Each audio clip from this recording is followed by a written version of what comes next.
So are you thinking about buying a Galaxy Z Fold 6, or maybe it's something you're thinking about trading a phone in for and getting a discounted deal on it? Well, in this episode, as someone who has purchased this at pre-order and has had it since day one, I'm going to go ahead and give you my full honest user review. Now, just because I review phones on YouTube, Samsung doesn't send this phone to me. I purchased this with my own money. So everything you hear is from a person just like you who would purchase the phone and use it and give your own take on it. That's basically what you're going to see here. Now, I want to talk about the price to value ratio because this phone actually, I think it went up a little bit in price. This phone right here to me is still too high, especially if you're going to buy it full priced. I think most people aren't. I think Samsung knows most people aren't going to buy this thing full price. That's why they throw in massive trade-in discounts to get it at a more palatable price point, one that most people will actually think is worth it. And that's kind of how I achieved getting this. I traded in my folds every year for the next fold, and I get these big discounts. So without that, I would have a much tougher justification for purchasing this device right here. Definitely, I do like that they give big trade-ins though, and I think if you can get it under 1,500, is definitely justified for everything this phone can do. But at the full retail, it's a little bit high, I would say overall. Some key specs to know here: 7.6-inch inner dynamic AMOLED display. This does have a 50 megapixel main sensor on the rear. Also, 12 gigabytes of RAM, Snapdragon 8 Gen 3 like found in the S24 series, and a 4400 milliamp hour battery. On the front, it is a 6.3-inch display now, and it's still a little bit narrow, but it's not as narrow as before, and it's the most usable fold on the front that we have seen yet. I found it to be riding the line of just now usable versus before it was just too narrow. Now it's right on the line of just usable, but still it's slightly narrow, and I feel like they need to get a wider panel. Point blank, I just don't know how many times they're going to redo this design. And it's something you've probably been hearing people talk about in other reviews about how the other phones like the OnePlus Open, like the Google Pixel 9 Pro Fold now, even the original Fold having better outer displays, and those statements are pretty much true, especially if you want a more regular kind of feeling phone display. But one thing I will state that a lot of people don't give the Z Fold 6 credit for on this front panel is just how compact it is and how easy it is to one hand, thumb, side to side. There's no real fold out here like this for the Z Fold. So I feel like people never really give it credit for that. Even they just talk about how it's too narrow to type on and stuff like that. But the fact of the matter is if you want a truly portable one-handed phone when closed and you want a bigger inner display on the inside that's also pretty portable, because this is not like those 8-inch foldables, this is probably the best for people who are traveling and moving around and they want just small on the front and more large on the inside, but not so large on the inside that it makes the phone bulky. This is a pretty nice setup here. Let's talk about the build quality and refinements. So this is an IPX8 rating, so it does have some water resistance, but it's not a super strong one. I'm still a little worried about that. Dust doesn't really get on this phone too much, and you could see it's pretty flat there when opened up, pretty darn thin as well. Definitely feels premium for sure. And out of all the foldables I've tried, one thing I really like about the Z Fold is the hinge is super, it just feels super strong compared to some of the other foldables out there. It just feels very sturdy, like you can hold it up in multiple angles without flopping or anything like that. It has one of the better hinges, I would say, on the market for foldable phones.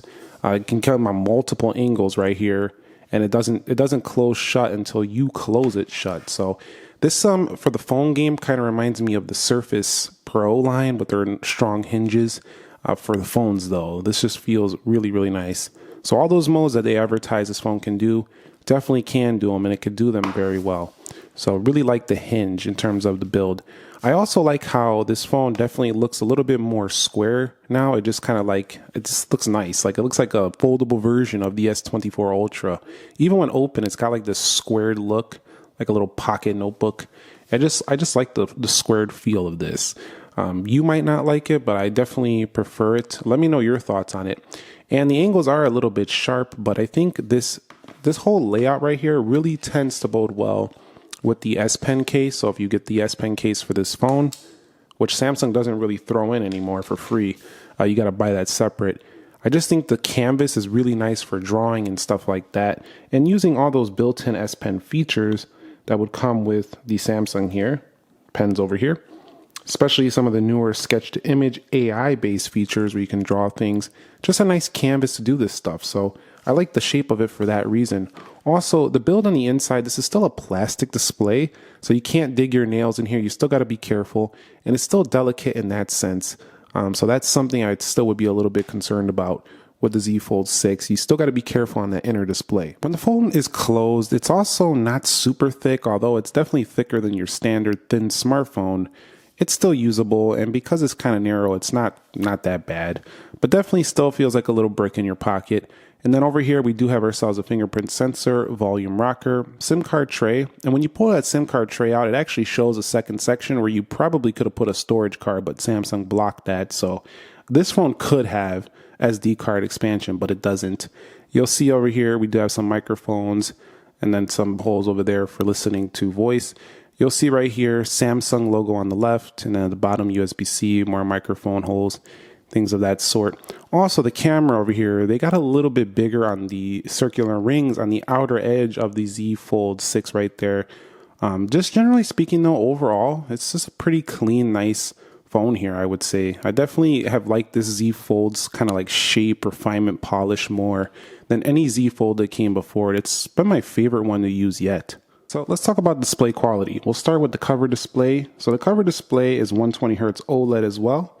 It's pretty nice. I like how they tune the colors on here. The natural mode is pretty natural, but the vivid is also very vivid and colorful. So I think if you like those colorful Samsung panels, you'll definitely really like this. It actually looks better to me than the ones on the S24. Those were a little bit muted. Some people were not big fans of that, but I like to leave it on natural personally for the video. But you'll see really a decent usable panel here on the front now. Not horrible, not the best, but usable. And definitely gets very bright, especially outdoors and indoors. You also have those extra brightness modes you could take advantage of here, right up in settings. Let's click these three dots, go to details. If you turn off adaptive brightness, you can take advantage of extra brightness and tweak it to the max brightness it's capable of. Not all foldables do that. Some of them will need to be triggered, but this one you can get the full brightness whenever the heck you want it. It will drain some battery, but you can get it. Now the 7.6-inch display on the inside, while it's not really that much bigger than the prior folds, it kind of feels like it is just because of the shape of the panel. And it really does have some great features to take advantage of this panel, like the ability to have different split screens on here. So let's go ahead and put weather here, for example. And you see you have two side-by-side split screens. And if you want to take multitasking to the next level, we can go ahead and open up settings right here. And now you have three. You can also flip these things around right here, move them around like so. And so Samsung's multitasking abilities on this inner display is really good. But when we go into the display settings, let's go down into the display settings here, and you'll see under the natural mode, the vivid on the inner panel also looks phenomenal. Very punchy, very saturated. I think you're really gonna like the colors and everything you see on the inner panel here. As a matter of fact, let's take a look at a video sample. All right, so as you can see here, very beautiful colors on board. And as you pinch in, you definitely are going to cut way into the content because of the aspect ratio on here, but definitely very nice. And just phenomenal detail, phenomenal contrast ratio on board. This is just a gorgeous panel to look at. The black bars, though, are pretty apparent as, again, that's just the way these foldables are at this current time. That's an area where these brands could definitely up the game. If they could figure out a way to get the phone to have less black bars on the inside, it's going to make it an even better media experience. So there is still room for improvements, but what a phenomenal inner panel. There is a little bit of a con though with the Z Fold compared to some other foldables, and some people say that it's behind because of that, and that is the crease. So the crease, definitely you could see it right there, boom, right down the middle. The crease is definitely more visible on this phone, and it actually is more felt too. Like you can definitely feel it more than other foldables out there. So this is an area Samsung still hasn't improved and needs to for the future. Does it really bother you? No, because most of the time you're going to be looking at it like this, and I don't really find it to be a big issue. I don't even really think about it that much. But for those people who are irritated by creases, this is not going to be your favorite phone for sure. But you kind of seen the capabilities of the display. Its sharpness is not the sharpest. There are sharper panels out there, so when you get it really close, it doesn't have the highest pixels per inch. It does have some of the highest brightness though, and some of the best color reproduction, but its sharpness could be higher. Like there's other folding phones that have better sharpness to the text. So that's just something to keep in mind. So honestly, I have to say when it comes to the software though, I do like how on the inner panel here, I do have like a tablet set up. And then on the cover display, I have my phone set up. You see how I have different folders, different home screens. Then when I pop it open, this is literally how I have my phone set up on my main phone when I'm using like an iPhone and an iPad. And then on the iPad, I would have like this, or if I'm using my Galaxy phone and a Galaxy tablet, this is kind of my tablet setup. And then on the front display, I don't want a lot of distraction. So I keep very small folders and pretty blank home screens. But I do like a lot of content consumption stuff going on the inside, whereas you can see right here in productivity-based stuff. So that's definitely something I really like about it. It's found here. If you go to the settings, go to cover screen mirroring, you'll want to have it turned off. Then it'll kind of split between tablet and the cover view. Not all foldables have this feature, and I really like this about the Samsung software. Also, we showed some of the multitasking features earlier. This phone also has a ton of Galaxy AI based stuff, including call assist, chat assist, interpreter, note assist, transcript assist, browsing summaries. You can do the drawing assist now, where we can draw captivating works of art by just drawing something and then the AI will showcase it to you. We also have more photo ambient wallpaper there and health assist. So lots of Galaxy AI stuff built right on board here. And then, of course, a lot of settings and battery to protect the battery. You have your theming. You have good lock enhancements you can get from the Galaxy Store. So definitely a super fun phone to use with all this folding abilities and all these extra features. I think leads this to be one of the more fun phones out there. Go to the advanced features section. We go to labs. You have multi-view windows for all apps. And then if we go over here, you can even mess around with the S Pen settings. So this is that type of phone that you can use for hours and hours, and you're just going to have so much fun. Like it's not a boring phone whatsoever. Some of the regular Samsung phones, because they've been out so long, are starting to get a little boring, but this one is super fun because you could play around tablet style on the inside with the S Pen, Galaxy AI, bring it over to the front, and then mess around with the phone game on the front. Also, something I want to mention about this narrower display, while some people really don't like the narrow panel, I think it's great at night when you're laying in bed because, you're kind of scrunched up and, in your blanket or whatever. And this is just comfortable to hold. It just really is. It's not like awkward or nothing like that. It just feels really comfy to hold. Not as comfy as a Z Flip 6, but you can also just prop this on your pillow or whatever, like so, and watch a video or something like that. Also, if you're typing out something on your computer, you want to watch a video on the side. Or if you're like eating lunch or whatever and you like to watch a video on your phone, you could just prop it over there, eat your lunch or whatever, and watch the video. So I do really like that. And then you could use that also to kind of bring it like this and take some photos with the front-facing camera, or flip it around. Let's go ahead and flip that around and take some photos with the rear camera. So it's a very, very versatile setup here for the phone here. You could definitely see that right there. They also have this labs feature that allows you to use a touchpad down here to use it kind of like a cursor, like a little computer. Top that off on the software, we also have Samsung DeX, which will allow you to turn this thing into a full-blown computer should you have a monitor and a USB-C cable. So this thing, man, you see, I'm going on and on and on and on because that's what Samsung throws in there, on and on and on and on and on with the features. This loaded with features. I also probably forgot to mention just how light this feels. This is the lightest Z Fold 6 yet, and it just definitely feels it. This phone is comfortable to hold day to day. Even though this is a foldable, it's not awkwardly weighted. It's about the same weight as like a 15 Pro Max, something like that. So it definitely feels comfortable in the weight. Definitely not going to weigh you down or anything like that. I will say, though, that one of the things I don't like about the Z Fold is I find that it gets slower software updates compared to like the regular S lines. They just seem to be a little bit behind on the software updates with this one versus the S line. Like, why am I still on the security patch from June? Like, it's almost September already. Like, what's going on? Like, they're just slower with the updates here on the Fold line. So I don't really like that whatsoever.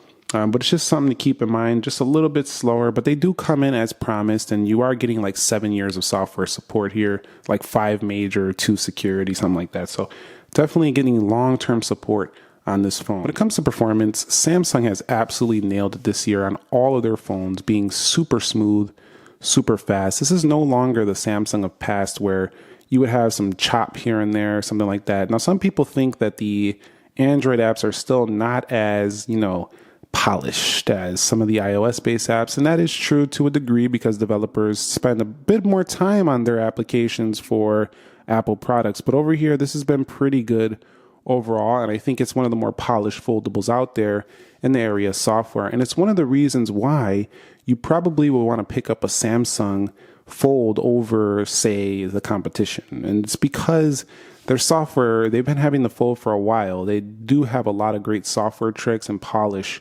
on their particular folding phone, whereas other folding phones are kind of still, just starting out. They got a few they've had, but they're just haven't been in the game as long as Samsung with the foldable. So it just seems like a little bit further ahead in this area.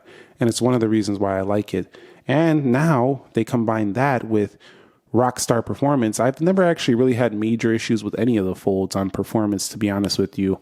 But this one particularly has been ridiculously fast, mostly because of the Snapdragon 8 Gen 3. You can play high quality games. You can do video editing. You could do Galaxy AI. You could do all your multitasking features and still retain pretty good battery life. And speaking of the battery life, that's the one I want to talk about. This is an all day phone with ease. Unlike my Z Flip 6, this one definitely does not make me concerned about battery should I fully charge it. It has a pretty good sized panel here, so you'd think it would take up a lot of battery, which it does, but the 4400 milliamp hours should have been bigger, but I think that would have increased the weight. So maybe not just yet, but still with the optimizations, with Samsung software, with the Snapdragon 8 Gen 3, a good amount of RAM, this phone has been performing very well on battery, like a full day. This is not like I don't feel like I'm getting enough comfortable battery life left at the end of the day to go into the next day. But heavy use one day is about what this phone is for me. Definitely not as strong as like maybe an S24 Ultra, but it definitely lasts a full day.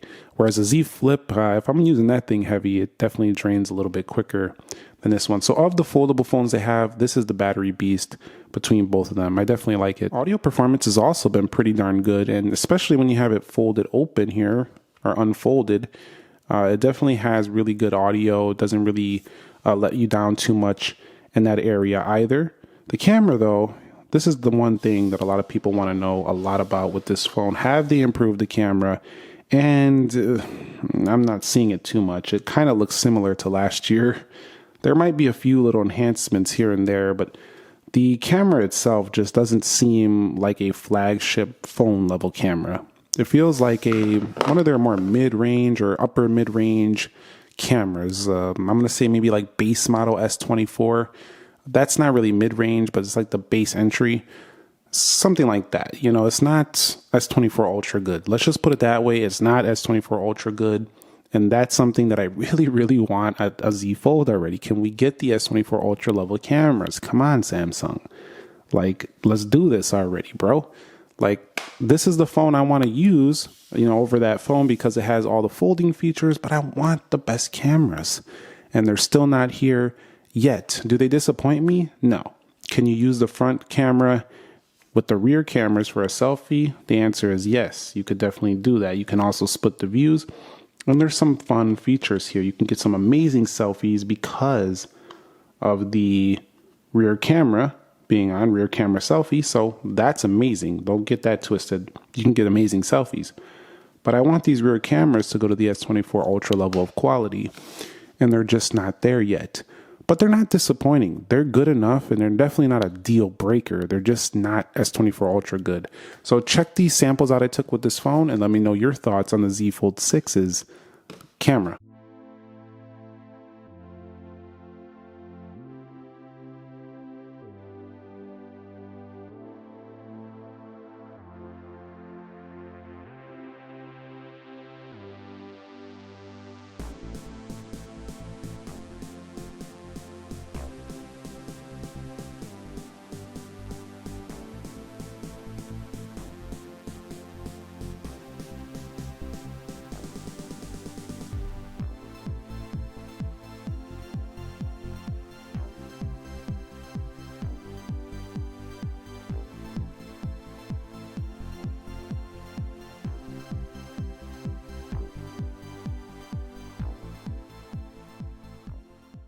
One thing I absolutely love is the value for storage. Usually the deals you get when you buy this phone are going to be enhanced storage value, same price, they give you more storage. So while I did complain a little about not having SD card expansion, at least we're getting like 512 gig. A lot of the times the sales and promotions are going to be 512 gig for the same price as the 256. There are pockets throughout the year where you're not going to get that deal, but a lot of times throughout the year during holiday events and certain times throughout the year, they will be throwing that in for free. A free storage upgrade. So that's definitely one of the strong suits is the storage value. When it comes to the phone call quality and connectivity, this has also been really strong. Just like my other Samsung phones, I was able to get signal in the basement and the garage pretty easily on this phone. You know, even in some more rural areas, non-urban areas, this had stronger signal than my iPhone did, especially on 5G. So I do have to give them credit here. Their connectivity and stuff has been very, very good on this phone. So I want to wrap it up here with my final conclusion of the Z Fold 6. I've had this thing for nearly a month, and honestly, I love this phone. I love the inner display being super colorful, rich, and a very nice square aspect ratio, giving this thing a nice kind of usable area for using the S Pen. Also, it's not so big that it's not compact. It's one of the easier ones to hold in one hand for these foldables. But still, you know, some people might think the square aspect ratio is a little awkward if you like the older folds. I think the front display is a move in the right direction. We are getting bigger panel here, 6.3. It's more usable than ever before, and it's very fast, and it's nearly a complete product already. It actually is a complete product, but the cameras are still not $1,800 level cameras, so they need to improve that and stop putting these silly ultraline cameras on here. You need to put that. They need to put the ultraline cameras on here because this is the Z, bro. This is a beyond the S line in terms of price. So let's get those pro level cameras on here, or make a Z Pro Fold or something like that. And now we're going to be sitting at the top of the game again. But there are definitely improvements to be made. I think Samsung's been using design too long. I think they need to make a larger version of this, a bigger front screen. Bigger inner screen, like go to 8 inches, go to like 6.6 on the front. Like let's step it up because this whole form factor is starting to get a little bit long in the tooth, although this is the best iteration of it yet. Let me know your thoughts, questions, comments, concerns, and your experience with the Z Fold 6 if you have one, or any of the other Z Folds. And if you got any questions, if you want to upgrade and you're kind of still confused, let us know down below in the comments. People will help you out. I'll try to get back to as many comments as possible. Nick here. Thank you very much for watching, and stay tuned for more on the More Nick Ackerman channel. I'll catch you on the next one. Peace.